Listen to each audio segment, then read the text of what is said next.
Welcome to the 2019 Pbis Leadership Conference. I'm Kathy Ryder. I'm the director of the Wisconsin RTI Center. On behalf of the whole center, we thank you for taking time over the next 2 days on these beautiful summer days that are not raining to be indoors with us and not at the water park. So thank you very much. I'm going to start out here by acknowledging the honor and privilege we have of being here on the Ho-Chunk land, and the time to spend dialoguing and working through and discussing our students, our families, our communities, and each of the sovereign American Indian nations in Wisconsin.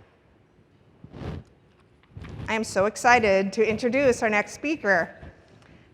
For the last 10 years, we've been introducing her as Assistant State Superintendent, and this year we get to introduce her as the State Superintendent.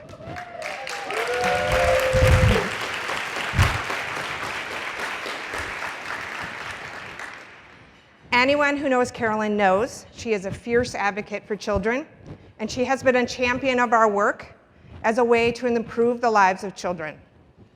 Carolyn Stanford Taylor was named Wisconsin State Superintendent of Public Instruction in January of 2019. With almost 4 decades of public education experience, she has been dedicated to the education of our next generation, ensuring all children have the opportunity to access a quality education.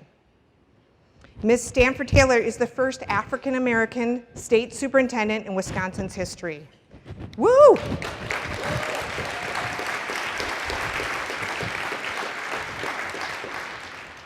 As Wisconsin's chief state school officer and leader of the Wisconsin Department of Public Instruction, she is committed to building on the vision of every child a graduate, college, and career ready, and advancing educational equity.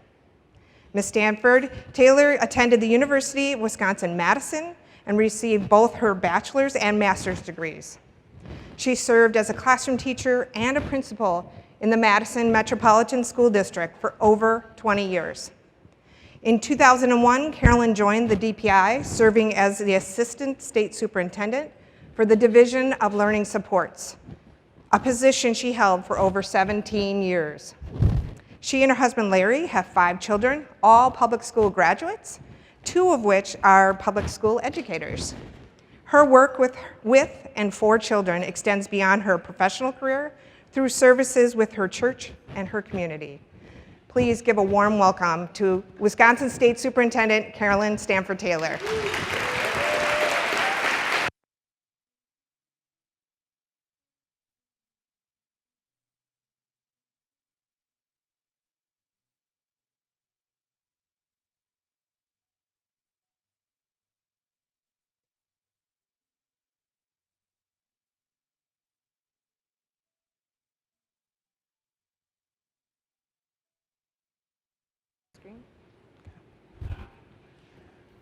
Well, good morning. I am extremely excited to be here with you this morning. Kathy, thank you for that kind introduction, and thank all of you for that warm welcome. I am indeed at home with you all. As you heard, this is your 10th conference, and it is my 10th appearance.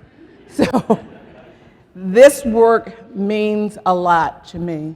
And let me just say, I feel very honored and privileged to be your state superintendent. So I don't take this work lightly. It is the work of the heart.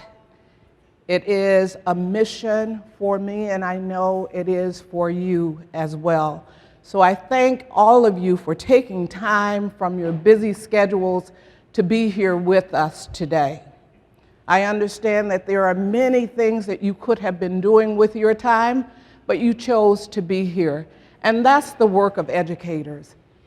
Educators are 24/7, 365 days per year. I remember my first superintendent who said that. She said, "So you're 24-hour employees, right?" And at first I was a little offended. It's like, what? They don't pay me to be 24 hours. But when you really stop and think about it, it is that we have this work on our minds always. We're always constantly thinking about how do we continue to create opportunities and access for our students who have not had the opportunity to take advantage of our education system in the fashion that would help them to be successful. And so we're always looking for new ways, new innovations, new opportunities for our students. So I thank you for being that. And you can consider yourselves 24-hour employees if you wish, but I offer that you look at it in terms of your thinking, your passion for the work that you're doing. So again, welcome to the 2019 Wisconsin Pbis Network Leadership Conference.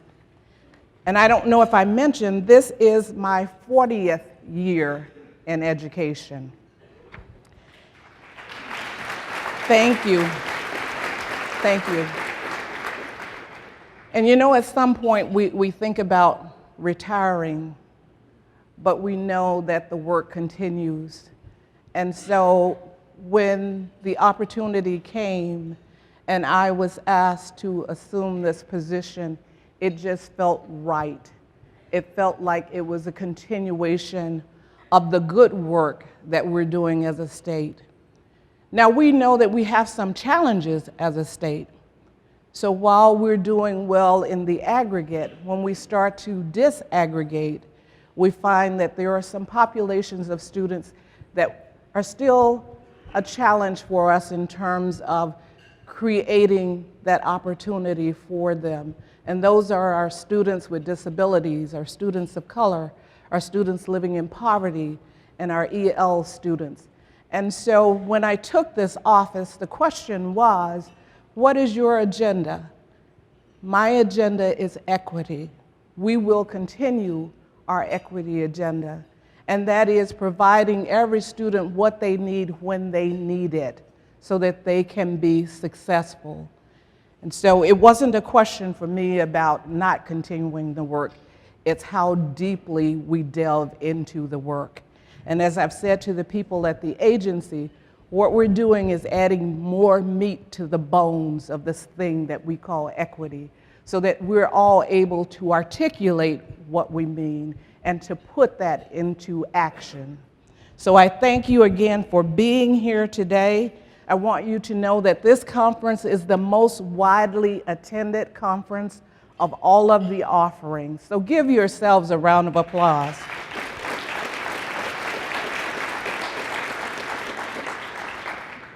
So let me talk a little bit about who we're here to honor today or to acknowledge today. We have schools that have taken on this RTI and PBIS work and have done it in a great fashion, who have been committed to this work. And this is one way that we can acknowledge them. I thank the RTI Center and the PBIS Network for your steadfast commitment to this work and the mission of building the capacity of Wisconsin schools and districts to develop and sustain equitable multi-level systems of support in order to ensure the success of every student.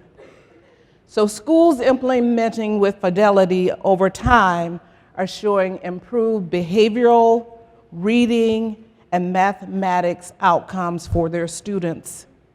The center leadership and staff should be commended for their continued support of Wisconsin public schools through this important work.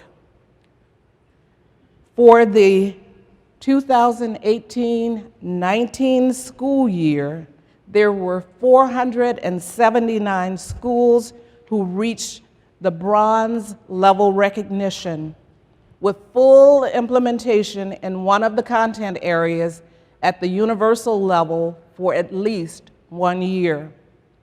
So at this time, I'm going to ask those attending today representing a bronze level school to please stand and be recognized.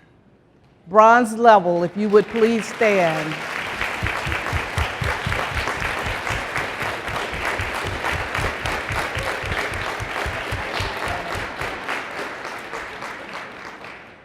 Congratulations to you, and thank you for the great work that you're doing on behalf of our students. 412 schools reached silver level recognition with full implementation in one content area at the universal level for at least 2 years and at a selected level for at least 1 year. Now I'd ask those attending today and representing a silver level, please rise and be recognized. Silver level.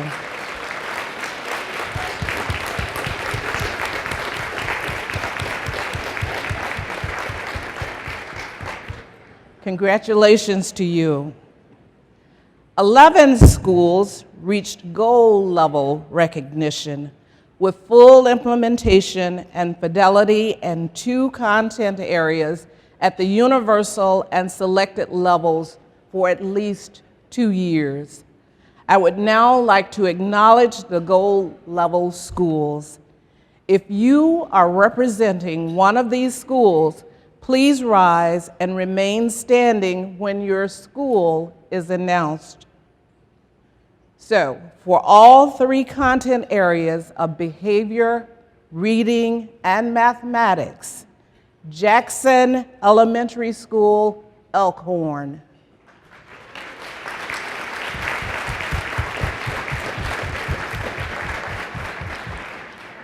Medford Elementary School, Medford.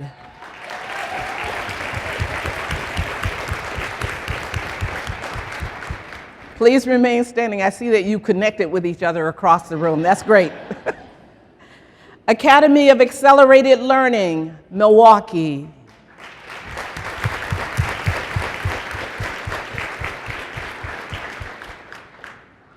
Alba Elementary School, Milwaukee.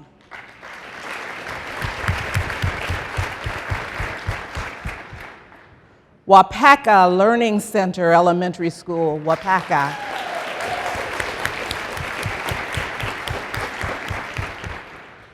West Milwaukee Intermediate School, West Allis, West Milwaukee.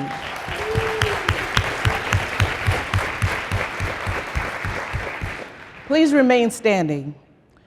For the content area of behavior and reading, Bryant Elementary School, Milwaukee.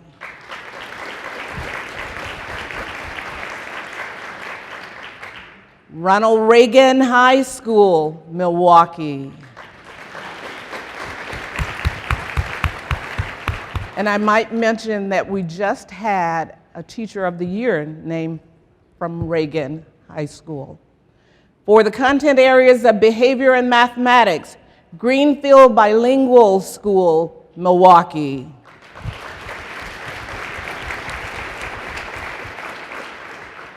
For the content areas of reading and mathematics, Lincoln Avenue Elementary School, Milwaukee.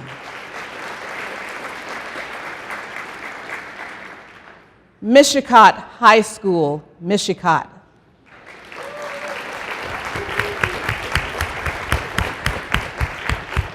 Congratulations to you all. Please give a final round of applause for these gold level recognized schools.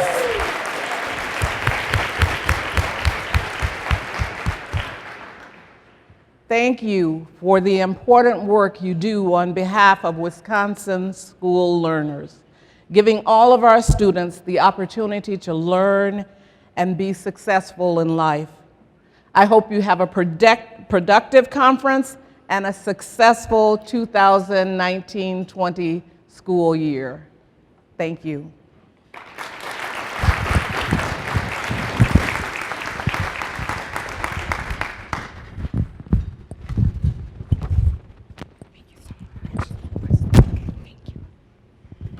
Can we take one more time and thank Carolyn for coming here today and being with us?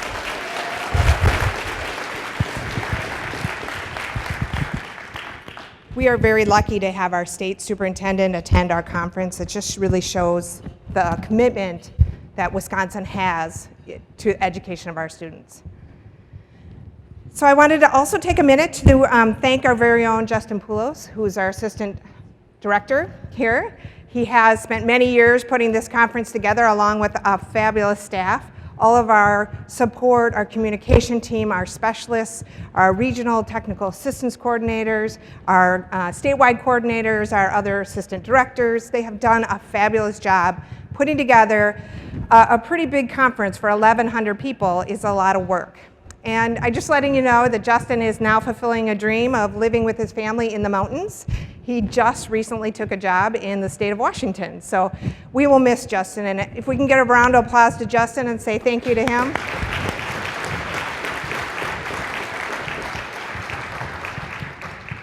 Thank you, everybody. All right. Now, let's get started. On to the important stuff. Next year's dates, August 11th and 12th, 2020. And as always, registration opens on March 1st, so get out your calendars and mark that date so you can get registered.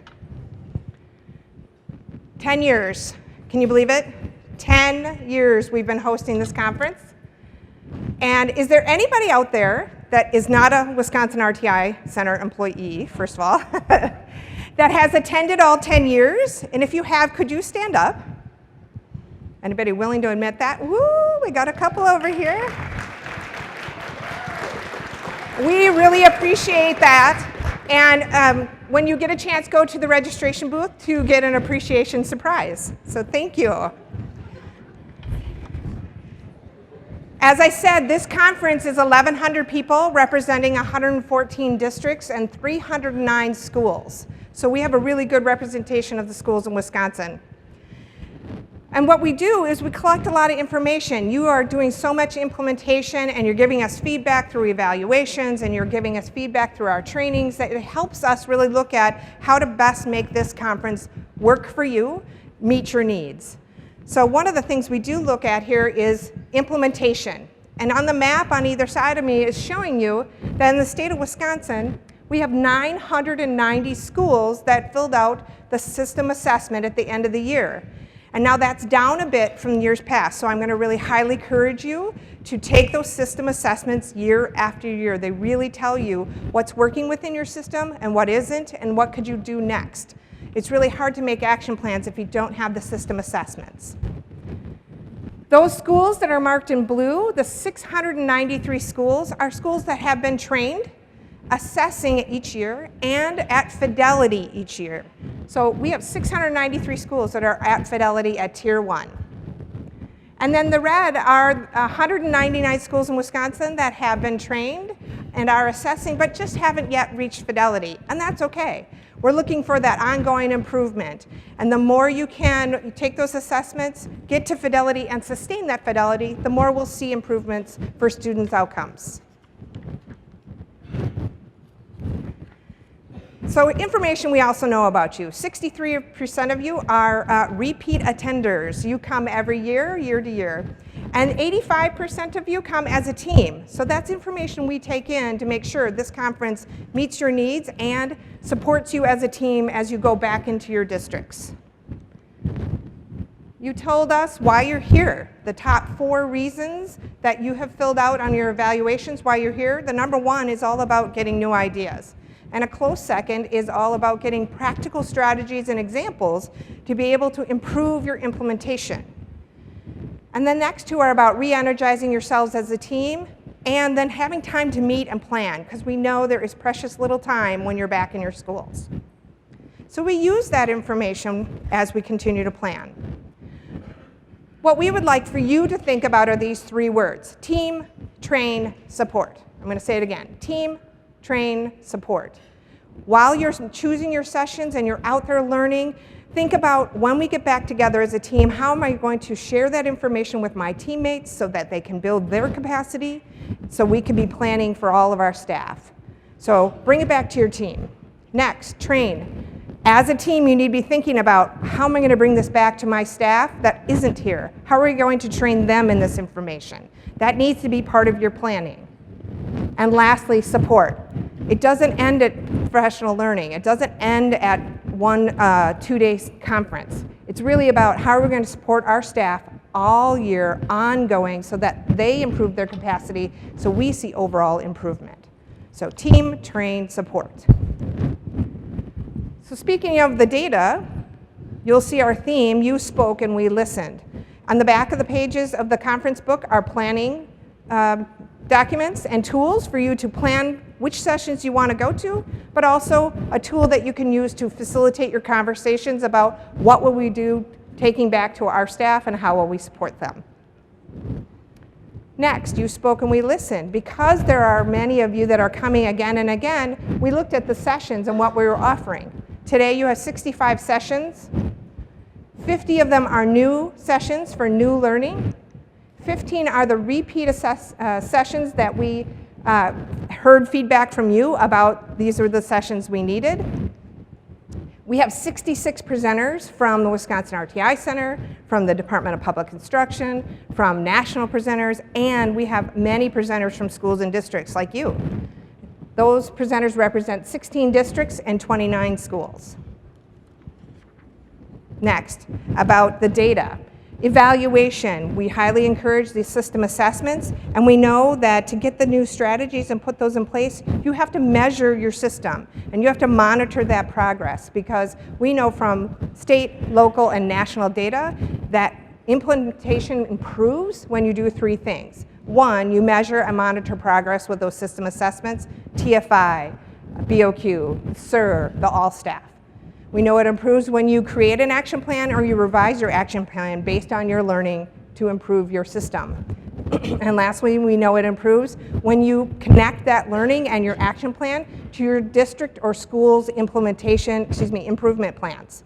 Many schools are creating plans separate of this work, and you really need to make that connection. Because when you have the system information and the student outcome data together, you have a powerful way to address student needs.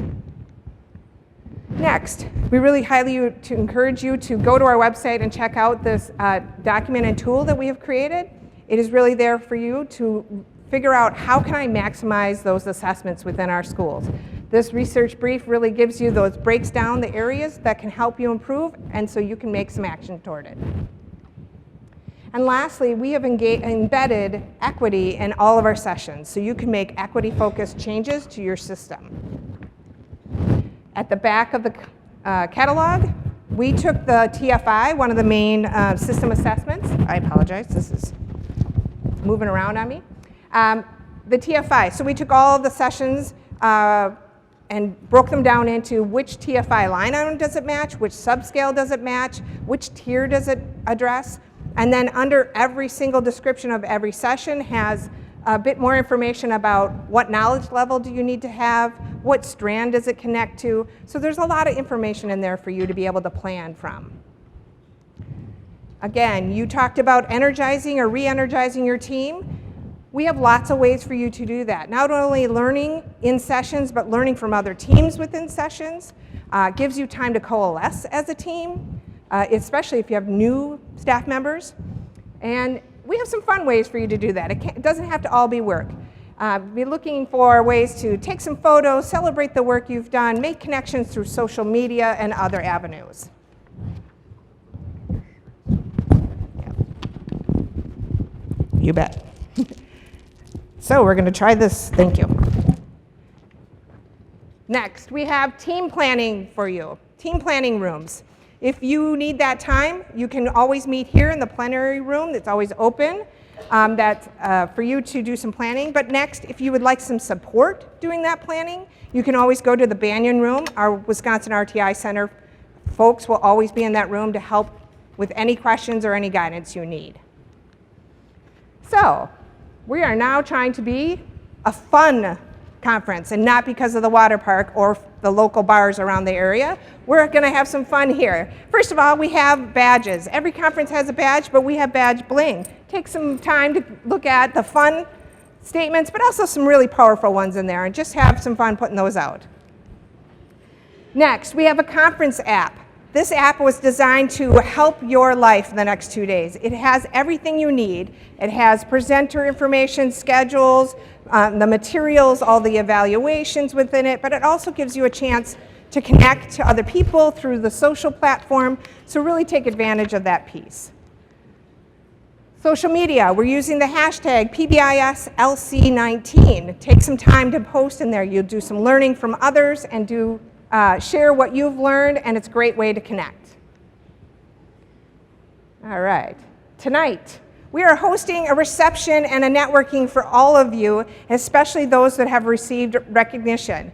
So at 3:45, we invite the gold and platinum schools that have been awarded to come here to the plenary room to receive your award packages and take a picture, and you have an opportunity to take a picture with our Assistant State Superintendent for the Division of Learning, Barb Van Haren, who's up here in front.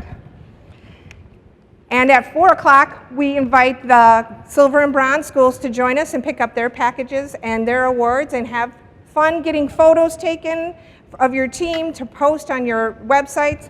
But also, we're here to have some fun. We got some fun photo booths, take memorable pictures for your teams.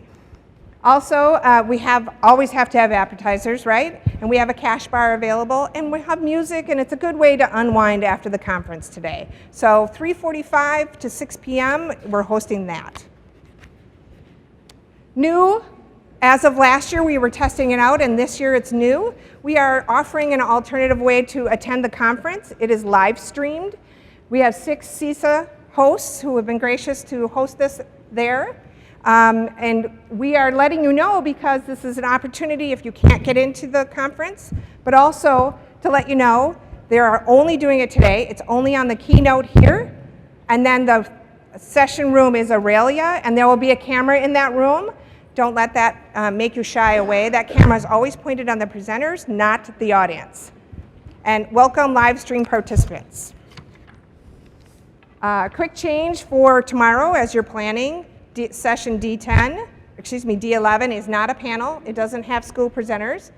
And then E11 does have a school panel. So D11 is changed, E10 is changed. Another opportunity for you is if you are interested in college credit, there is a representative here from the University of La Crosse, and that gentleman will be at a table across from the registration booth if that is something you would like to go get more information up front. All right, I think I'm clicking too fast. Feedback. Like we've said in the beginning, you speak, we listen. We really need your feedback, and we really highly encourage you to give us that feedback. First of all, it only takes a minute. Any of the session evaluations are a minute or less. Second of all, there are lots of ways you can do this evaluation. There are paper copies in every single room. There is electronic versions. You can get to the survey through your app. You can get to the survey through QR code reader. On the inside cover of your catalog has all the QR codes. There are QR codes posted everywhere on the slides. So we really highly encourage you to fill that out because that information helps us plan better for you. Also, you have an opportunity to win some goodies. We have things like professional materials and other goodies, and you can enter to win a free registration for next year. So we really highly encourage you to fill those out, and you'll be seeing our staff talk about that. So it's time for a giveaway. Just talking about that information, yesterday when we had the pre-conference, we had roughly 500 people in the building, and 60% of the pre-conference attendees gave us their feedback. So I challenge you today to beat that number, to beat 60%. And just to let you know, that information, 79% of yesterday's attendees said it was useful or very useful for them, the information they got from the sessions. So we appreciate that information. So yesterday's pre-conference, if you were at the pre-conference yesterday and you are here today and you are one of the winners, you may go to the registration booth to pick up your awardees or conference survey goodies. Amy Good, Andrew, I can't see him very well, Anne, Emily, Jennifer, Lindsay, Mary, and Scott. If you know them or they're here in the building, will you let them know? And tomorrow we'll announce the winners from the people who filled out the evaluations today. All right, quick. Today's agenda, as you know, we have some longer passing time between the keynote this morning and the first session, just to give you really a sense of the building and give you some time to get to those sessions. And then the big important news is we are back in here at 11:45 for lunch. And then we'll start back with our sessions, and then we have our networking this afternoon. Tomorrow, our very own Andrell Davis is going to be our keynote speaker. Woo!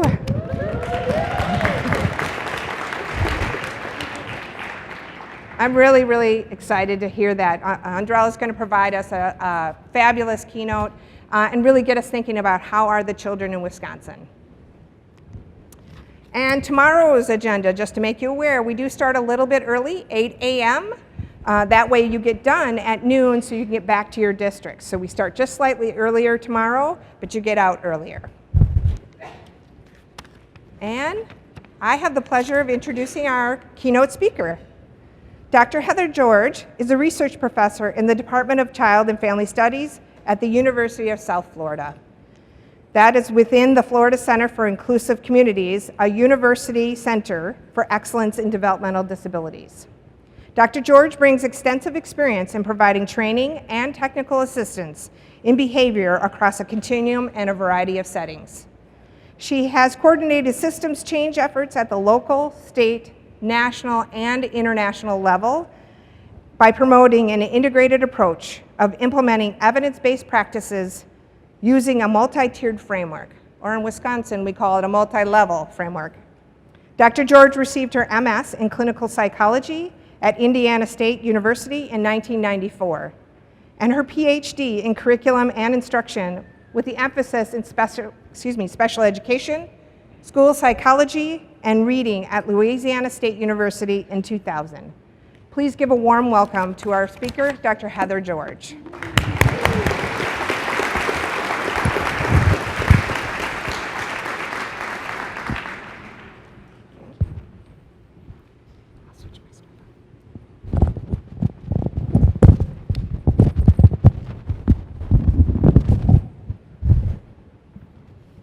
Good morning. Guys, can you hear me okay? Does it go straight into it? Ooh. I just want you to know those 2 cups of coffee I just downed, thank you, Dave, for getting those for me, are starting to kick in, and I can feel the caffeine jitter, so this is going to be good. Carrie is going to be pleased to know that I did read the email, and so you guys do not forget to use the hashtag, or for some of us that are a little bit older, we like to refer to it as pound, Pbis, LC19. So I'm excited to be here. I grew up in the Chicago area. I went to undergrad in, let me figure this out, Minnesota, learned how to ski in Cascade Mountain, got my first speeding ticket in Sparta. I should have changed that. I should have said I got a speeding ticket and left it at that. So I love coming to Wisconsin, and it's greater weather than it is in Florida right now. But I realized I had not been back here since 2014, and I was talking to your state leadership team last night, and I said, gosh, I hadn't been here since 2014, and I started coming here about 2009 or 2010, and they said, yeah, that's when we kicked it off. Does it still need to be up? Well, how is that? I just need to use my deep voice. Okay, it's not advancing right now. It's like frozen on here. All right, but we're going to move on. But here's the deal. I hadn't been back since 2014. The reason for that is because in 2014, when I said yes, I had been coming for several years, but Florida had moved our start date of the school day to kind of early-ish August, around this time. And my son, go back so many years, he's 7 or 8, first day of school, I'd committed to be up here, and I wasn't there. He threw up all over himself on the first day and gladly said, Mom, it's because you weren't here. So, yes, the knife went straight through. So Justin kept coming back, will you come back, will you come back? And I said, I gotta be there for the first day of school. So when they asked me to come back, I went, let me check the school calendar. I think things moved a little bit. And sure enough, they had moved. So I said, yep, I can be there. And my son said, can I go with you? Because I love going to Atlantis. I love Atlantis. And I was like, I've never taken you to Atlantis. How do you know about Atlantis? He goes, you know, the water parks, that Tommy Bartlett show.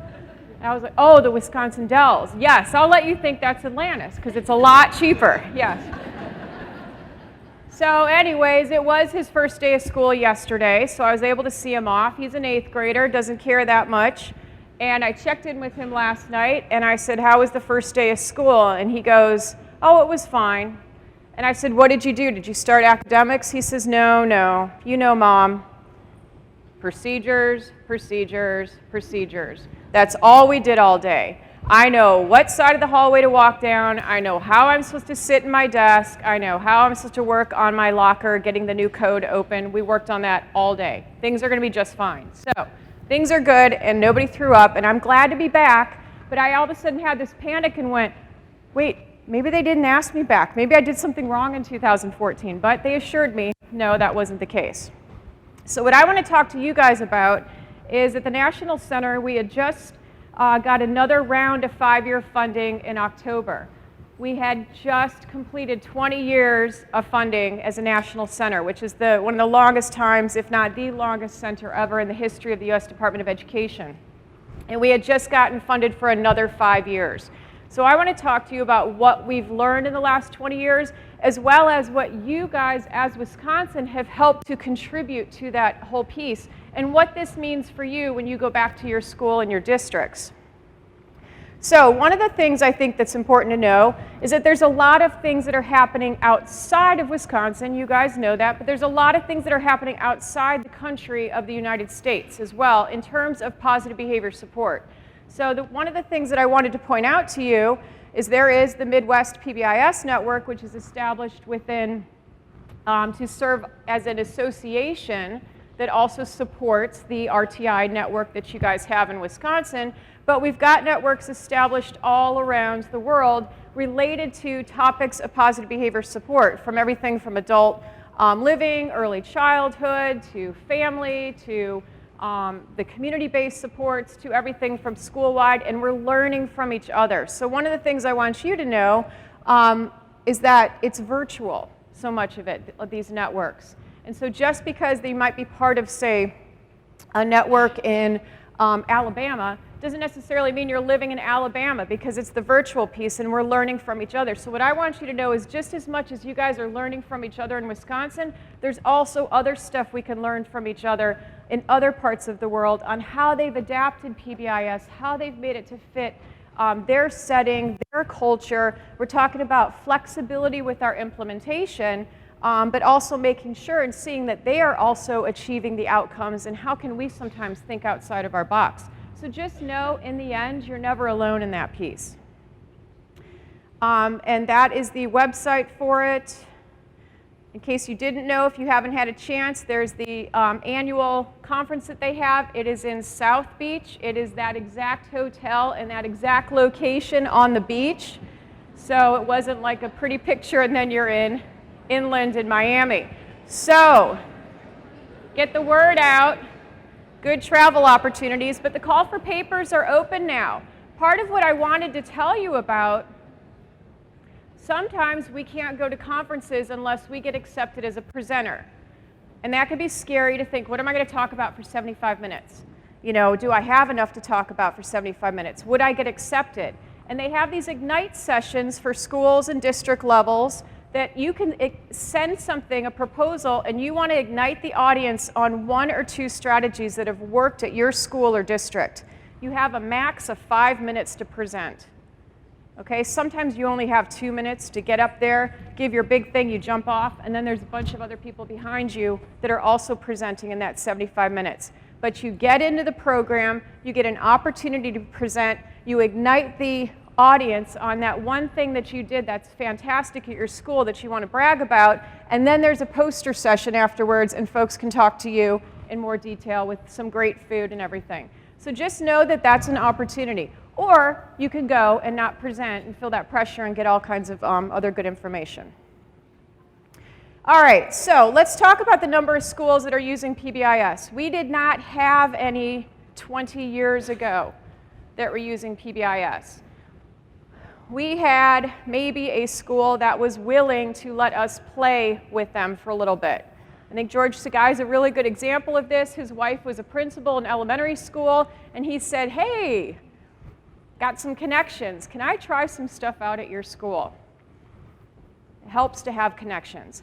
And that's how this stuff starts. The very first grant around positive behavior support came out of the University of South Florida. And I got connected with it. I was a graduate student at LSU, and Louisiana was one of the grant recipients, and we focused only around Tier 3. And we had teams that came together for 10 full days across the school year to problem solve what we were going to do and provide supports for kids with really intensive behavioral needs. And we had great success with that. The problem with it is that eventually those kids go off out into the community. They grow up, or they access a different setting on that campus that did not have somebody who was on the team that knew how to best support them so they could be successful. And so we couldn't train kids to walk around with their behavior plans so that everybody knew what they were supposed to do, but the kids seemed to highlight all of the cracks in the system. They did a really good job about that. And rather than saying these kids are a problem, it's saying what is it about the kids that they're finding these holes in the system? But what started to happen is it wasn't just kids with disabilities. It was kids with just low level, I like to refer to it, garbage behavior that was getting them kicked out of school. There was a lot of it. People didn't know what to do. And that's where George said, you know what? I want to try what we've learned with the individual student and functional assessments and starting to put in preventative strategies around individuals. Let's try it at a little bit bigger level at a classroom. Let's try it at a whole school. Because just as much as we want an individual kid to be respectful and we teach them new skills, we teach them to be responsible, to raise their hand instead of hitting somebody for attention, let's see if we can do something like that across everybody. Because really not everybody needs those most intensive interventions. And that's how things started to kick off and started to evolve over time. So let's look at the number of schools. We've got 2 states, and the reason it says July 2018 is because we have some large states that have not put in all of their data. Wisconsin is not one of them. You guys got your data in right away. Thank you for that. But we have 2 states, California and Florida, that have the most number of schools that are implementing, that are using Pbis, that are over 1,500 as of July of last year. Like I said, this is just about to change when we get the other numbers in. We have 9 states with at least 1,000 schools that are reporting that they are using Pbis. Wisconsin is one of those states, so great job, Wisconsin. That means your school is counted in that bar. In total, we've got 23 states with at least 500 schools using Pbis. Again, this is a total of over 26,000 schools. That's 28% of our nation's schools that are using Pbis. Wisconsin's making that up. The one with the, not making it up like the numbers making it up. We're talking about making part of these numbers. But the circle where the red circle is, that is your number for Wisconsin as of July last year. So give yourselves a hand with that because you are part of this process. It's a big deal. Over that 20 years, we've developed and moved into that this is a scale of social importance. And this was something that your state leadership team talked about last night, that it is important for us to continue to figure out, to continue to get the word out, to continue to impact all kids, all learners, in all settings, but to learn to continue to do it better, to dive deeper, and to figure out and get the supports in place so we can sustain long term, because we don't want to keep going to training after training after training again and again. We want to be able to support what's working. So it's a very big deal that we're looking at data. It's changing our practices. It's giving us different outcomes. And so that your Wisconsin RTI Center that you guys have set up is a classic example of what it means that you guys have said, this is important to us. This is important to our educators. This is important to our children in Wisconsin. So be proud that you're part of a state that this is a priority. It's a very big deal. Because things are not always better in another state. I'll let you know, Florida, things are not always better. Not everybody goes to the beach all the time. Okay, just got to dispel that myth right now. Not everybody is a Disney season pass holder. Okay, Not everybody likes to go to Disney who lives in Florida.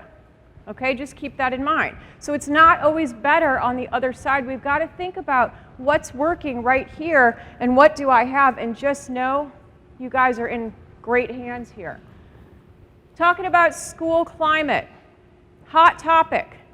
You know, you'll hear people say, I can't do PBIS anymore. Ooh, that is better when I do lean over like that.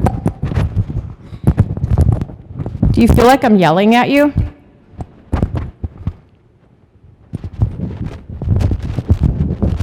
Okay, is that better? Sorry, it was the Chicago in me, I guess, coming out if I was yelling at you. But I want you to think about school climate as a protective factor for your kids. We have people that say, I can't do PBIS anymore because we've got to work on building a positive school climate. And that's why I say, that doesn't make sense. What do you mean you can't do PBIS anymore? First of all, PBIS is a framework. Okay, and if you say you can't do the framework, that's like saying our walls in our building and our hallways aren't working anymore, so we're just not going to have them. The issue is, have we marketed it wrong?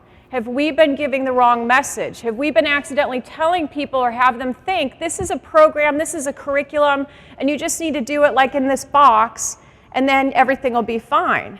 And therefore, when a new initiative comes in, you put it aside, you do something else. And you guys know, we've got plenty of recognized schools that are in here that implementing PBIS changes your climate, right? You start to feel it, okay? I'm not one of those big touchy-feely people. I'm a quantitative researcher, but I gotta tell you, you know when you are in a school that is actively implementing PBIS. You experience it, you feel it, you hear it, okay? And you see it in the numbers. But there's other folks, I'll see their numbers, things look fantastic, and I'm walking on that campus and I'll wonder, were they thinking pretty highly of themselves when they were self-assessing? Because you're not experiencing that positive climate. But when we're thinking about positive climate, it's about that help seeking. If I'm struggling, do I have someone or somewhere I can go to ask for help? If there's a sense of belonging, there's some pride and ownership in there, there's positive relationships, there's a sense of safety. But that's not just for the kids. It's for the adults too. Are the adults staying? They're committed to that environment. They are part of this process. And I think Wisconsin, your leadership team that you got is a great example of that. The fact that you've got folks that were out in the field with their sleeves up, working with you, and have moved through the ranks, and now you've got, look at your superintendent. I mean, they're here, they've been around for a long time. That's a great example of a positive climate. All right, let me show you some resources. You probably know we've got our national website. This is about to be completely revamped. In fact, I should have made a picture of it to show you, but we're gonna launch it in Chicago in October. Brand new website. Way different organized. Hopefully it's much easier for folks. And if it's any consolation for folks that have gone to the national website, who has? Raise your hand if you have. Anybody have trouble finding things at times? Yeah, don't worry. As the PBIS partners, we all have trouble too. We use the search button all the time. So that's why we're revamping it. There's also Pbis Apps as an option, which offers you a free option to input your data so you can get graphs on how well you're implementing with fidelity. We've got a bunch of evaluation measures too. We're about to unveil in Chicago a state implementation inventory, as well as we're starting to pilot a district systems inventory as well too, because we know that that infrastructure is hugely important and folks need to have some type of a blueprint on what they're supposed to do to keep going. All of these links are updated. They should still be working fine. The other thing I wanted to point out to you is that Wisconsin has done a fantastic job, along with some other states, on developing state evaluation reports. So that data that Kathy shared with you this morning, you can find that data in their annual report. They're putting that out every year. I'm sure they're getting ready to get pulled together the 18-19 school year data, but if you go to that link, you'll be able to pull it up and see it, and that is a great example of things you can copy and paste those graphs. If that's something you want to get your principal on board, you want to get people on board, let them know that you're part of this bigger puzzle of the data that's being put into this overall annual report. All right, I talked to you about Chicago. A lot of you go down there, a lot of you, it's not that far from here, which is good, but we have an annual forum, and so that's going to be October 3rd and 4th. It's only a day and a half of all kinds of different topics. It's a great opportunity, but we also have Facebook Live options as well. So if you can't make it, just know that there's going to be opportunities that you can see sessions live, and we also have the dates set through 2021, and it's in downtown Chicago, so it's also a fun location. All right, we have blueprints. Like I said, that some of these are going to be updated within the next couple years. And I'm moving fast through this because I want to get through some of the other content, because you can go to any of these on the website at any time. We have a lot of briefs around addressing disproportionality and increasing equity. And Wisconsin has been part of this process of helping us develop products for that. And that one that Circled talks about. Do Wisconsin schools implementing an integrated academic and behavior support framework improve equity in academic and school discipline outcomes? And so I think that exemplar schools that you saw standing, the data that Kathy had shared, you go to that annual report, you will see, of course, this is why Wisconsin is now an exemplar state for the nation, and when we're talking about implementing positive behavior support. We also have material around Tier 3, preventing restraint and seclusion, dispelling the myths around Tier 3 and individual student supports. We also have a lot of information around classrooms. Okay, so you've implemented Tier 1, but then how do we dive deeper and get into every single classroom? And I know that's a difficult spot. So we've got a document on preventing and responding to problem behavior. We've got a document dealing specifically with the data piece and what you need to do around the classrooms and the data, as well as the systems piece. And then there's a 2-page brief that says how do we integrate the academics and behavior within our classroom Pbis systems. So just know these are all free resources available for you on the website.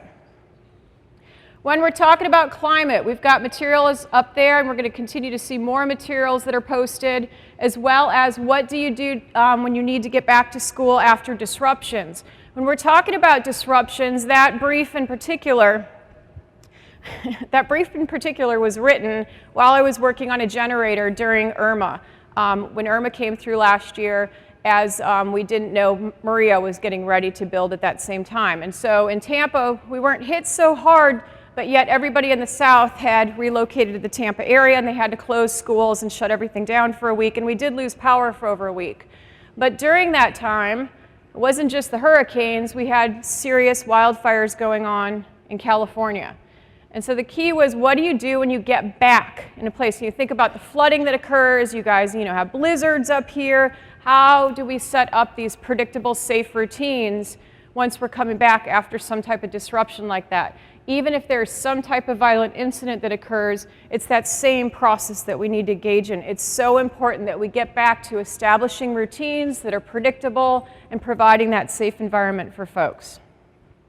We've got material on bully prevention, or we'll refer to it as bullying prevention, social-emotional competencies, as well as alignment and integration. So again, all free materials, as well as specific for folks in the high school. So who in here is working at a high school? Raise your hand.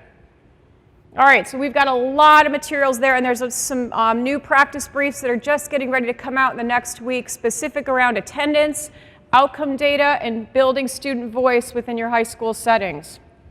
So lots of great materials there. Also looking at school mental health, family engagement, and alternative settings. We've got a lot of material there. We've got an online ebook, totally free, as well as for those folks that might be working in correctional facilities, we've got lots of information around that too. So, you've gotten trained, now what? And the key is we don't want to have a notebook filled with great stuff that collects dust and then we don't remember what's in it. Okay, that spray and pray approach. We've got to start diving deeper. So this is one of these things. This is a brand new set of data, and again, this isn't even a complete set because we're still waiting on a couple states. But what we have as of last week when these graphs were created was we wanted to know what overall, we've got 26,000 schools that we know are saying, reporting from our state leads that they are using Pbis. But not everybody submits their fidelity data to the National Center. Or they may submit their fidelity data to the state contacts and not based on whatever reason, sometimes they don't always send it on to the National Center. But we officially have over 16,000 schools out of the 26,000 that are reporting their fidelity data. But the key that's important to look here is to see the rise across years of schools reporting fidelity data. And to me, that's the important piece, because that's where people are seeing, they know you truly implement with fidelity, you will get the results like the research shows. You will get that impact on student outcomes if you implement with fidelity. And to me, this is exciting because it tells me people are understanding that following what we know, what we've learned, that's important to them. And they're using their data and they want to report their data because they want to continue seeing those outcomes. So, of those 16,000 that are reporting their fidelity data, 10,000 of them are implementing with fidelity. Whether it's the TFI, whether it's the benchmarks of quality, whether it's the self-assessment scale, they are implementing with fidelity. That's important. That to me says we've got 10,000 schools that are starting to see the outcomes, the impact on students that we know of. And remember, these are only numbers that are being reported to us. So we know this is a conservative number. There's a lot more folks that are doing the work, but just may not necessarily be reporting it. We've also got a strong evidence base. We know you implement with fidelity, you're going to have improved student outcomes, you're going to have reduced disciplinary or reduced exclusionary discipline, and you're also going to have improved teacher outcomes. So it's not just about the students. So your superintendent did such a nice job acknowledging you guys for the recognized schools. This is a perfect example. When you implement with fidelity, we want to make sure that we are recognizing folks that are also implementing with fidelity. And it is hard to run a state project, figure out how can we take in the data, how do we evaluate. It's an ongoing process. We do this in Florida constantly, and then there's a lot of weight here sometimes because you don't want folks to be fudging their data, because the key is we want them to be realizing the outcomes. Okay, and you guys have a tremendous amount of recognized schools. Not saying, and just know that that's because the work is being done, and it's fantastic what you guys are doing. So congratulations and kudos to you. All right, so what's next? We've got to think about how we're going to implement deeply in our schools. So how many of you have moved on to Tier 2 Pbis? Raise your hand. Okay, how many of you are implementing Tier 3 as well? Not as many hands go up, right? Tier 1, in some ways, is the easier part, okay? And some people are like, man, that's a lot of work, though. We had to come together. That was an awful lot of work, and we have to keep working on it. But the thing is, there's still kids that need more supports. There's always still more to do. And so I want you to think about, yes, keep going, keep plugging away at the Tier 1, but we also have to continue to dive deeper, and we've got to think about how can we help build our infrastructure so you as a school don't feel like you're an island on your own. How can I get my district excited about this to help support me? To help support me as a classroom teacher, to help support me as an administrator. And so one of the things is using yourself as a demonstration school. Invite your folks, and I'm going to talk to you about some strategies of what you can do for that. So the things that we're looking at focusing on and emphasizing at the National Center is moving into those rural settings, the urban settings, the suburban settings, but knowing Wisconsin has done that, especially a lot of the rural areas. You guys are moving into that direction, but you're starting to see there's some changes we need to make. There may not be as many resources that are available, so we've got to be smart with our time in order for them to be able to see the same results. We've got to think about how we're implementing our evidence-based practices to support everybody. We've got to think about the critical issues that are facing our schools right now, with school violence, with substance use, coming from families with substance abuse, as well as discipline disproportionality. Okay, it doesn't mean that we have to go out and get certified as substance abuse counselors. But what it means is we have to get good at being able to identify what certain behaviors look like for kids that might be coming from homes or experiencing this. And we need to get good at figuring out where our community supports and what are the procedures in place so that we can get kids and families the help that they need. Because the goal is they're coming back and we continue to learn and continue to move forward. And that's through that multi-level framework. Improving behavior at the advanced tiers. Like I said, I would love to see someday all the hands going up that there's a lot more that have also moved into Tier 2 and Tier 3. Improving what we're doing for social and academic outcomes for students with disabilities. Remember, all means all. And so when we're talking about Tier 1, it's not just the kids that are showing up and choosing to do this. We're talking about we have got to find a way to provide the supports for everybody. And it's all teachers. It's all administrators on campus. Enhancing our school climate and our school safety, as well as improving the conditions for learning for all. So I went to the Wisconsin RTI website, which, by the way, it's a very nice website. So is Beth in here? If Beth's in here, good job leading that effort. But I want you to think about, in case you didn't know, they actually have a mission, which is good. That's always a good sign of strong leadership. So good job with that. But their mission is to build the capacity of Wisconsin schools to develop and sustain an equitable multi-level system of supports to ensure the success for all students. Okay? That is their mission. And everything that they do is going to be focused around that. And I think what's important for you to think about is at what point are you doing this within your school? Okay, what are you doing to help develop and sustain that equitable multi-level support system? So I want to talk to you about a little bit of an evolution that happened in Florida over time. So in 2001, I moved down there. We did not have any school-wide going on. In fact, we didn't even have a national school-wide curriculum at the time. I went and met with Rob Horner, I think it was 2001, and our job on the National Center was to start to come up with some type of, here's a template of all of the things and slides that you should cover during your Tier 1 training, and then each state could adopt how it fits with their language and their needs, their priorities. And he handed me a manila folder with a 1 page on it with 6 slides. And I said, where's the rest? And he says, what do you mean that's it? And I said, what the heck do you do with them for 2 or 3 days? And he's like, well, we're working on stuff. And it was great stuff that they were doing, but there were 6 slides, and I went, my gosh, we've got so much work to do. We didn't know anything back then about building district capacity. So 2001, we recruited schools. We got 36 schools on board to go through this Tier 1 training. We're piloting this curriculum that we had come up with. And the next year, only 25% of those schools were implementing. And what happened is the state came out with reading first.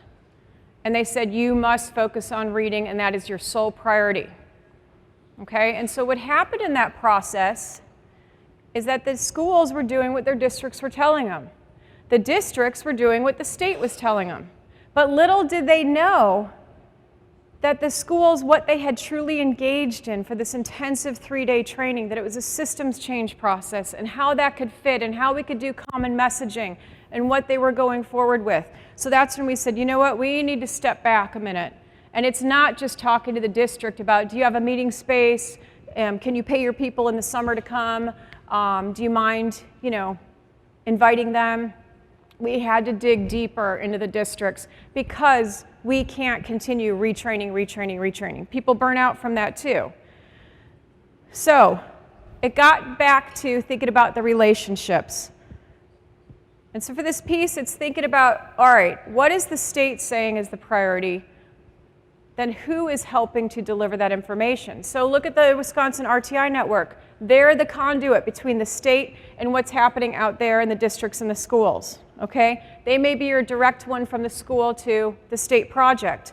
But we've got to think about building these relationships, but then how do we actually come together to get folks on board? And what we realize is that folks need to get ready. So just as much as you go to a training, you actually need to get ready. Because we found as trainers, how many of you have ever trained and you realize, or you're sent to a training and you're like, what is this about? What? I was just told to go here, right? You're not going to get the biggest bang for your buck out of that. You're not going to have the best impact. So we realize we've got to get folks ready. If we're going to have schools that need to get ready, meaning assembling their teams, meaning having a good idea that they're going to engage in this systems change process, they're going to impact, they believe, for the most part, that things should change and how they're dealing with behavior on their campuses, we need to get their leaders to understand that ahead of time. Because what would happen is folks would come to training and they would have to revise their office discipline referrals to start collecting more meaningful data, and they would say, I can't do this, we've got a district form. And our district form loves the, other behavior category or the unknown or everything's inappropriate. And so we would hit these barriers during training. So we realized we need to spend a lot more time with the districts, working with them and saying, do you have an office discipline referral form? Let's pull out your student code of conduct. Let's talk about what's working. What are the priorities within your district? What are the resources that you have to support your schools? What would you like to see in this process? So they start developing their vision. They start developing goals. They start making changes to their processes and procedures before schools are ever notified that there may be an opportunity for training. And that's what we started doing in 2002 in Florida and been doing that ever since. So we learn a lot in the process. That involves resource mapping. Because what would happen, we've got very large districts. I think 4 or 5 of our districts in Florida are the top 10 districts in the entire country. We only have 67 school districts. There are counties. And so I know that's a lot different than what you've got in Wisconsin. But we also have small and rural districts too, where there may be one school for that whole county per se. But we've got to think about our resources. We've got to think about how can we work smarter with our time. I know you guys have probably heard that for years, working smarter, working smarter.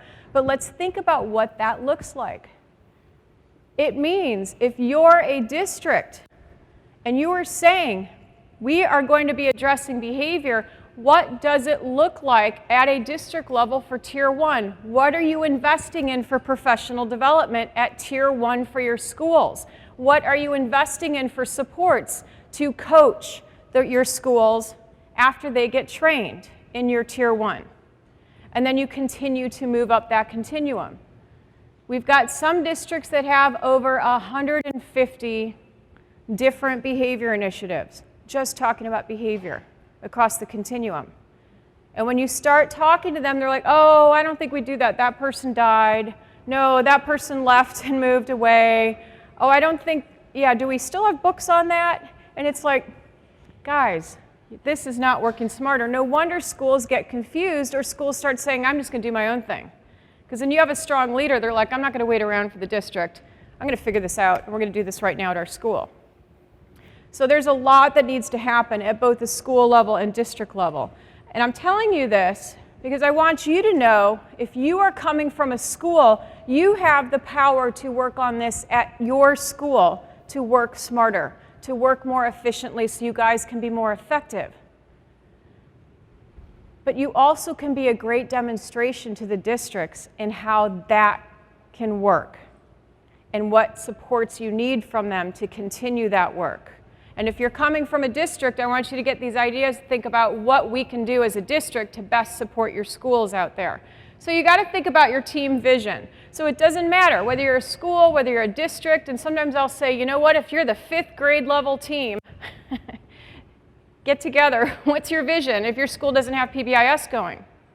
Okay, so don't feel like I can't do this because we're not doing Pbis and my administrator's not on board. Yes, we always have greater results when leadership's on board, but there's still stuff you can do in the process. But you've got to think about what your vision is. You've got to know where you're going. You've also got to do some systematic planning, and it might be as simple as you guys are sitting at the table, but you got to think about what are some of our challenges, what are some of our needs, what are our strengths, and then think about what is it that we want to know. And that's the piece where I have to tell you as a state, that's where I started to change a lot of my graphs, because it used to be where administrators would say, you know what, I'm implementing somewhat with fidelity and I'm getting some results, that's good enough. And what I wanted to know was, what if you really implement with high fidelity? What's the difference between those that do it half-heartedly versus those that put everything into it? And there's a huge discrepancy in results. I'll show you that data in a minute. But it's important to know what are the priorities, because that helps you determine what types of data to collect and to pull together. And that would then help you set up what the goals are. This was Georgia's, the state of Georgia, their first action plan. Okay, a number of years ago, we had legislators, the senators, lots of heads of the agencies came together for 2 full days.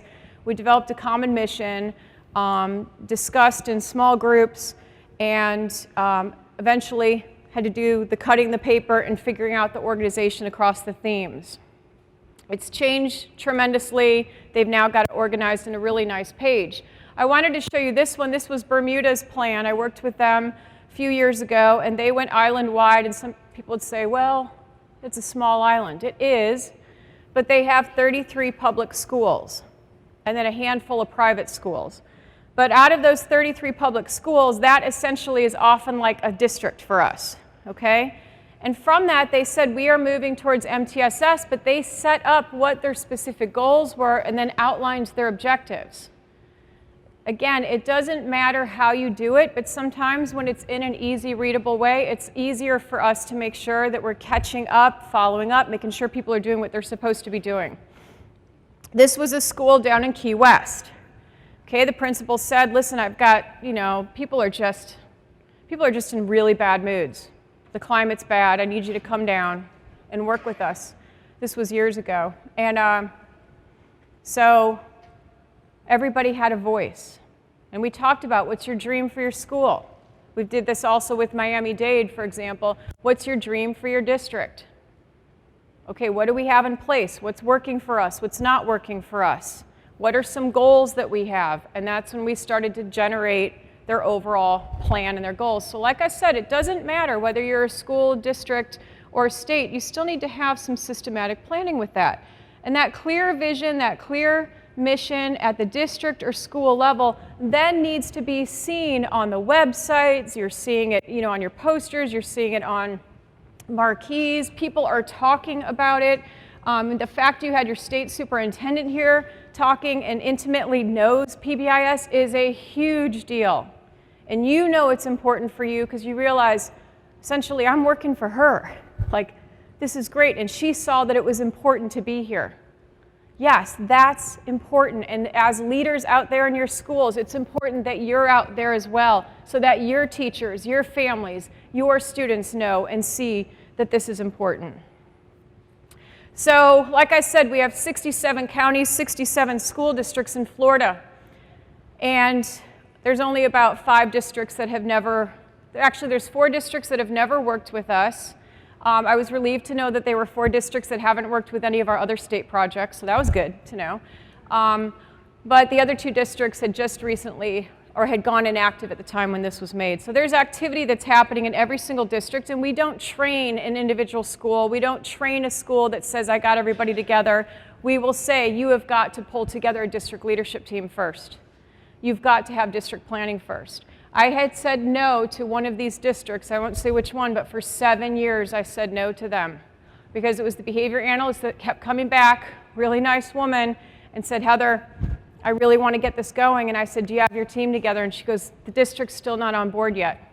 I was like, sorry, can't help you. Only because it was a long ways away for me to travel, and I know what happens. You train folks, they get excited, they go back to their schools, they realize their district has a different process, different priorities, and it kills their morale. And it's harder to get them back at training the next time around. And I thought, you know what, I'm doing you guys a favor, you're doing us a favor. When you get that team or even a few people together, let's talk. And by year 7, she was able to get it together. I know that sounds bad. I got the reputation of being a dream crusher because of that.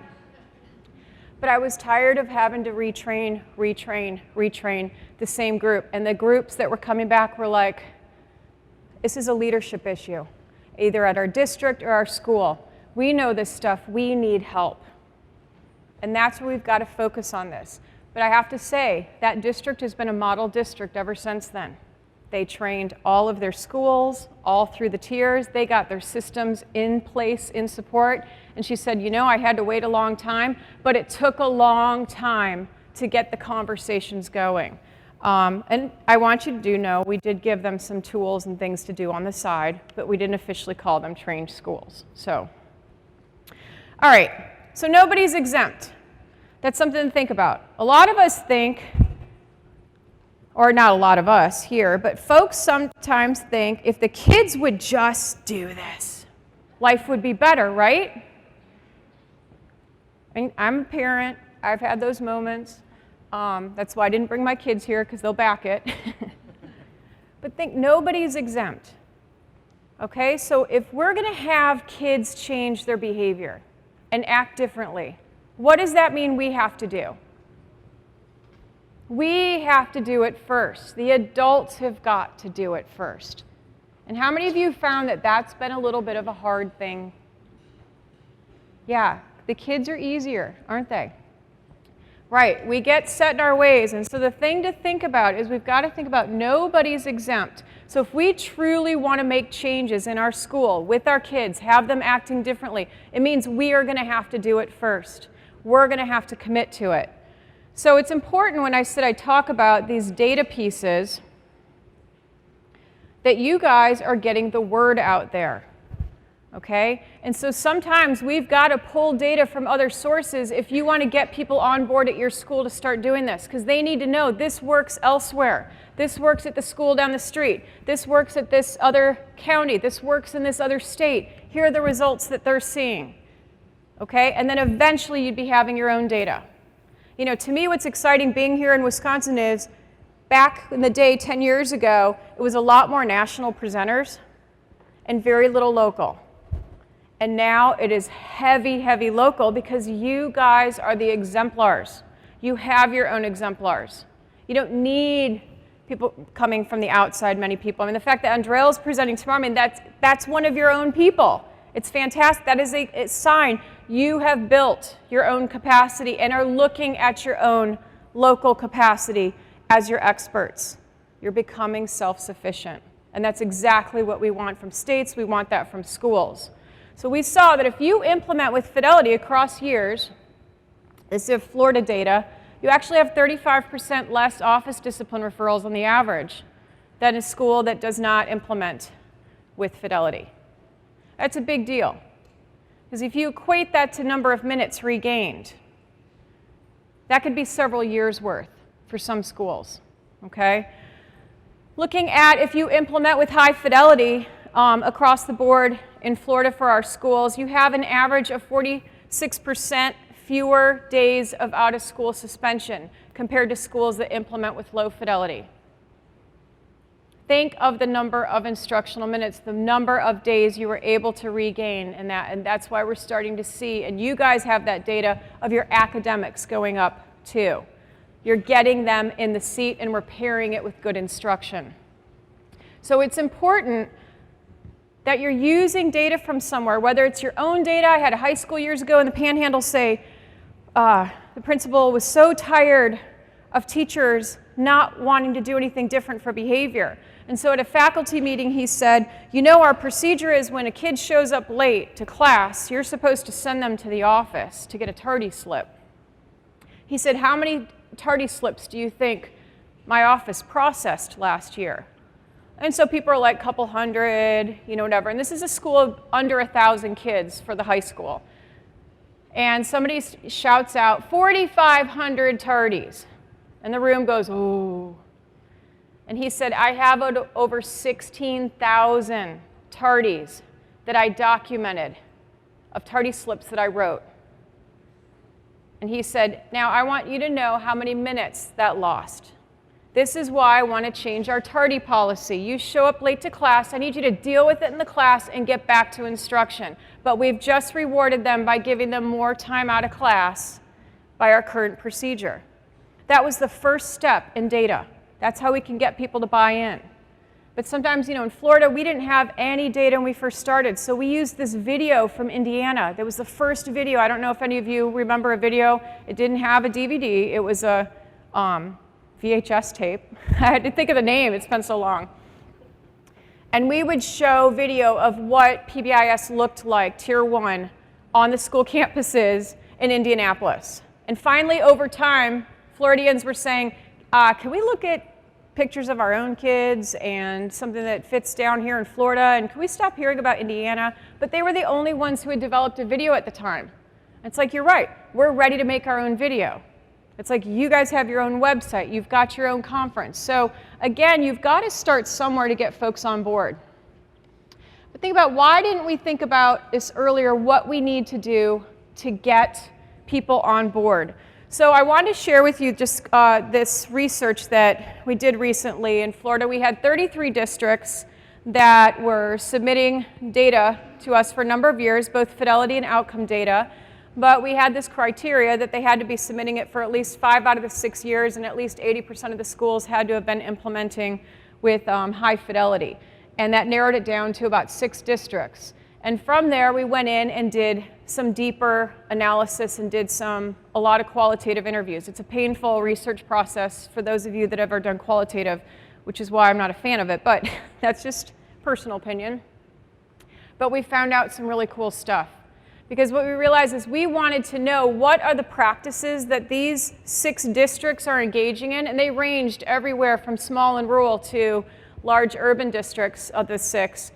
But what is it that they're doing that's producing high outcomes, great outcomes for their kids? Okay, what is it? Because that's something we want to know, capture, and be able to replicate.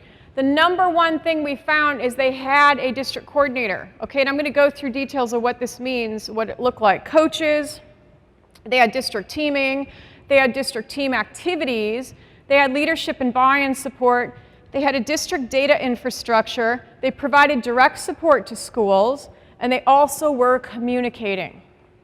All right, so let's talk about what this looks like, because you've got a team. Okay, so if you're the school level or district level, you've got a team and you've got to think about, I got to get my stakeholders on board. We've got to find a way maybe for funding to keep this going.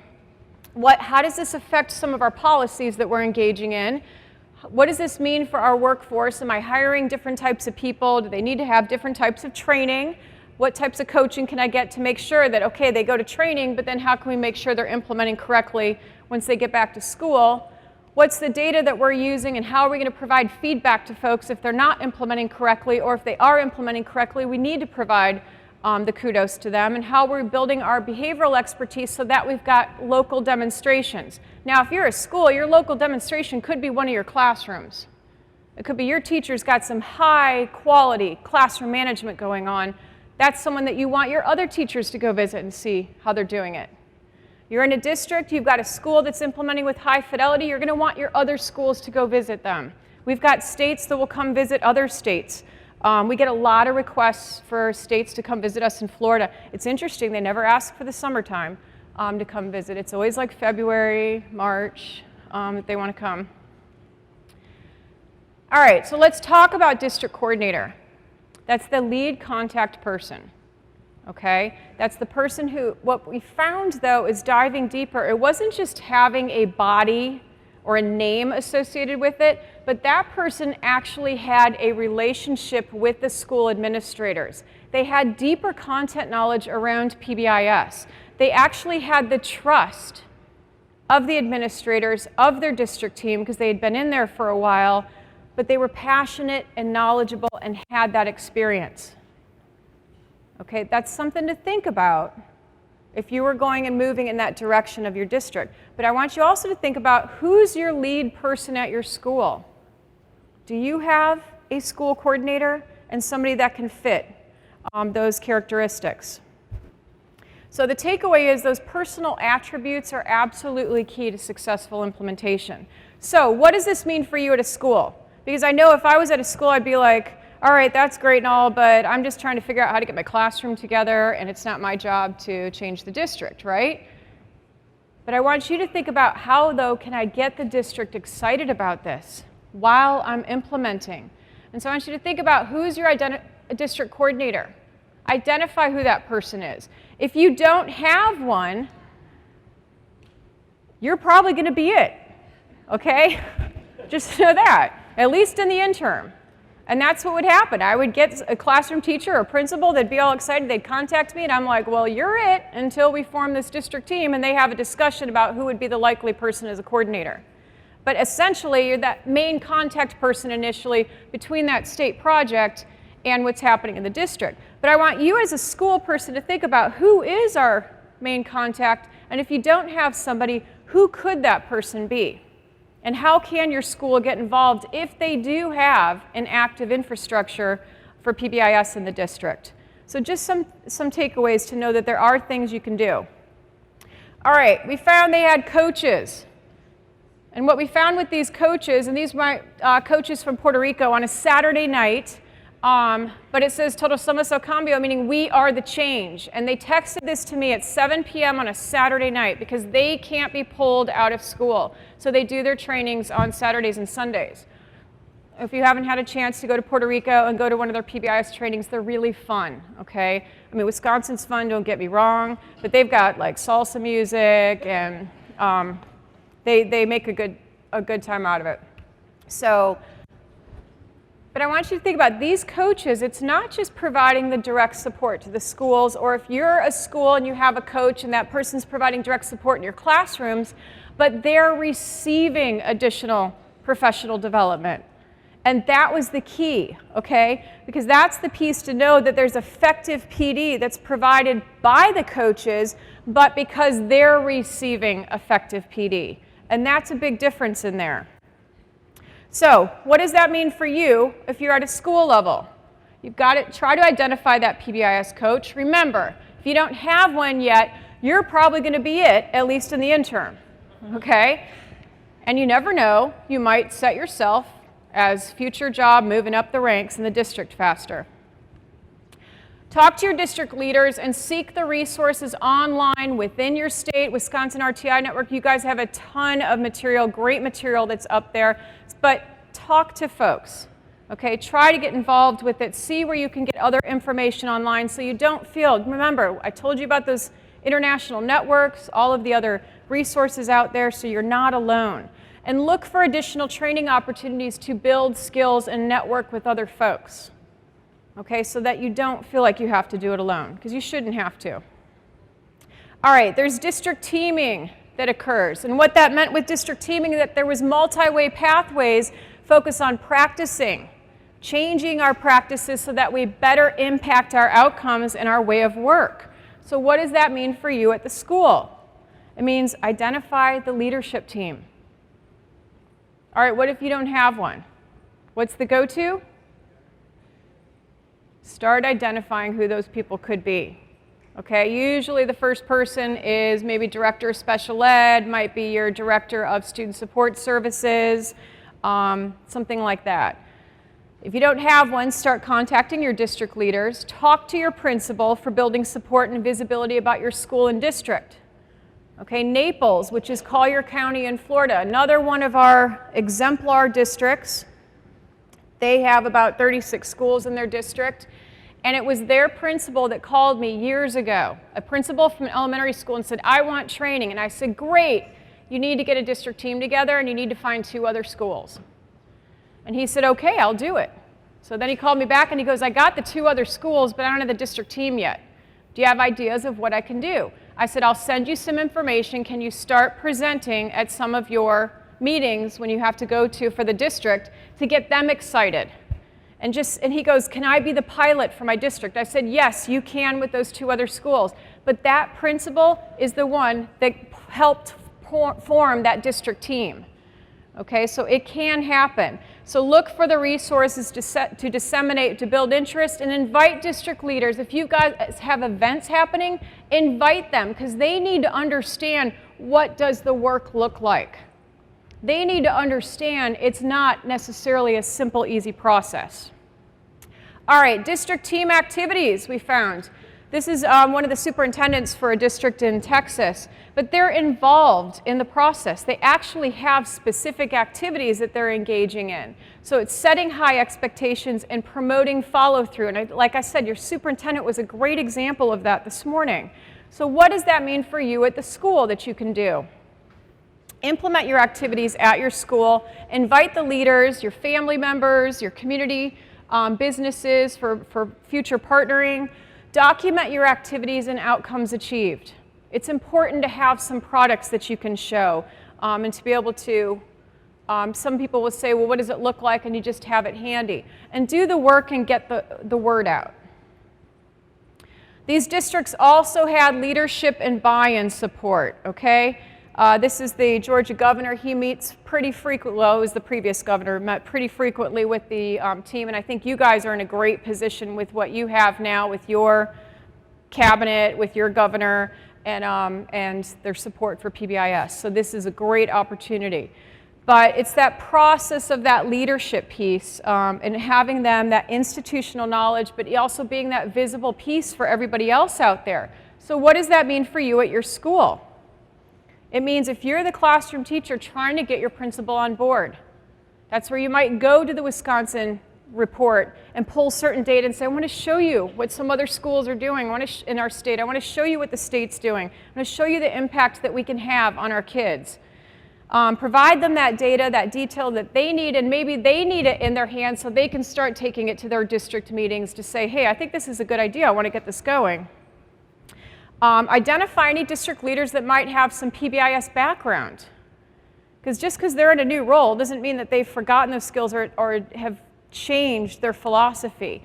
And present information to those district stakeholders.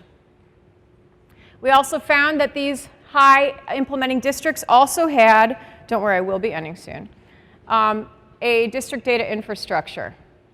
So what does that mean for you guys? We've got to think about those multiple layers. You guys, as recognized schools, you obviously are looking at multiple layers of data with your outcome data and your academics and the behavior. So, contact your IT department.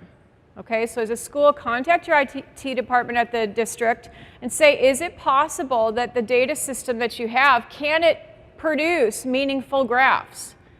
And they may say, well, I don't know what you mean. And it's possible it could. It's possible they say, no, it can't. Nobody's asked that before. It might take us a while. But start to get your IT department to understand why you need that data and what you're using with that data and get more people involved, because they will say, nobody's asked it, so why are we going to put the time into it? So give them a reason to help change that system. Request to meet with them. You could show them Pbis Apps, show them the Swiss system, but use what you have and get the word out. All right, these high-functioning districts are providing direct support to schools. And so they're accessing that meaningful data. What does that mean for you guys? You have the power to build your team at your school. If you already have a team, I want you to think about who's on that team, what's their role, their function. Make sure everybody has a part of the puzzle. It's not just they're a team member, but what's their role on their team? What are they expected to do? Folks need to know that, or they're going to start fading away throughout the school year. Self-assess where you are with the TFI or the benchmarks of quality. Based on that, you can develop an action plan. The stuff's pretty straightforward where you'd be able to do that. You can reach out to the state project for help. You can start to implement across campus, and you can start implementing in your classrooms. Start doing what you can while you're still trying to build that support out there. And keep talking to that district. Keep wanting to build their interest in this. Start to make yourself a demonstration so they can come and see what you're doing. And the last piece we found is the communication piece, that there was clear messaging that was occurring across the districts. So carefully plan the priorities and the method of communication across all of your stakeholders. So for you as a school team, I want you to think about, use your voice to share what you've done, what's worked, what hasn't worked, and invite folks to come and see it. Keep sending that common message to all. Identify the priorities, keep the stakeholders informed, keep communicating across a variety of venues to build capacity, and the big thing is stay positive. Okay? Years ago, my grandfather had said, hey, do you want to go, to lunch with me? I said, I can. I got to do this research paper. He goes, what? What do you mean you have to do a research paper? And I said, yeah, I have to do this research paper. He goes, you don't have to do the research paper, Heather. You get to do that research paper. I looked at him. He'd been retired for at least 10 or 15 years. And I said, that's easy for you to say, but I have to do it. So sure enough, something else comes up. I say, I have to do it. He goes, you don't have to walk the dog. You get to walk the dog. And of course, as a teenager, you're like, okay, whatever. Life's easy for you and you're retired, right? But I have to tell you, I realized he would be really proud. He'd passed away about 15 years ago. He'd be really proud to know that I say that all the time. My kids will even say it. And it completely changes your mindset. So, you have to get together as a team. Be thankful you've got a team, okay? You have to go fix up your room. You've got a job with the classroom and an opportunity to make impact with kids. It completely changes your mindset. You have to do the dishes. You have dishes. You get to clean the dishes. It really changes your mindset, okay? So it's reframing, okay? I do know that, but it does make a difference. So just think about that, all right? Because there are going to be times, I know, things are frustrated. You run into people. I got up here yesterday. I was so glad to be back in a state where the left lane is solely used for passing.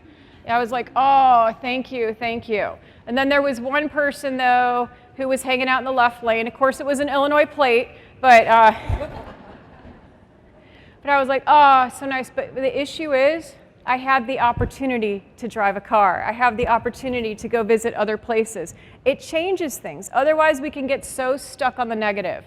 So for those of you that are interested in trying to get your district on board, or if you're a district and you want to get your own folks on board, we have this district practices kind of coaching tool that helps guide, based upon the research that we know, to help you come up with somewhat of an action plan to think about what is it that we need to get into place.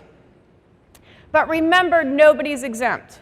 So if you want kids to be respectful, you want them to be responsible, you're going to have to do it first. The other adults are going to have to do it first. Okay? So how do we do that? We've got to show folks what that means. Folks have got to understand it doesn't mean PBIS is about the kids that are following the rules and only following the rules. We've got to get better figuring out how are we providing the supports to all kids. There's always a nugget of which we can get in to provide supports for them, and there's different ways in which we can do that. And so the thing is, this impacts everybody. Okay, when you are thinking in that mindset, you're setting up clear expectations. I'm leaving town for my kids, and I was like, here's the plan, Stan. Mom's going to be out of town. Dad's driving you to school. This person's going to pick you up. It's prevention. You're setting the expectation. All right, you're thinking about going to family reunions. All right, I got to get a good night rest because, Aunt so-and-so is going to talk my ear off on things I'm not interested in. That's prevention. Okay, but again, you get to go to it, right? So I've gone a little over time, but you still have a good 20 minutes to get to your next session. I want to thank you guys, and I need you to know you are in an exemplary state, but you have helped make this an exemplary state. So it's not just the team that has done it. It's not just you that have done it. It's been a collaborative effort. Okay, so congratulations to you on that. Have a great time the next couple days, and we'll see you later.